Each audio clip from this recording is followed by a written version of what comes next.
এই যে শুনছেন, সাদা কাফন ছাড়া আপনার আপন বলতে কিছুই নাই। হকগুলো এই স্বার্থের কাঙ্গাল, বুঝলেন? এই স্বার্থ ফুরাই গেলে গা হকগুলি আপনার সাইডে চলে যাব গা। আর যখন হকগুলি আপনার সাইডে যাইব, তখন দেখবেন আপনার এই সাদা কাফনই একমাত্র আপন হয়ে থাকবো। তা বা কয়দিন কন?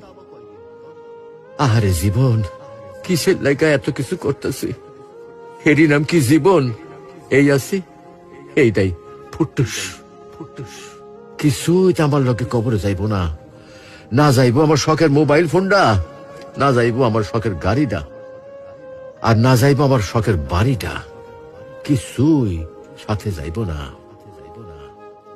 এগুলা ভাববার মধ্যে কি আর সময় হয় আমাগর? আমরা কত ব্যস্ত, তাই না? আহারে জীবন।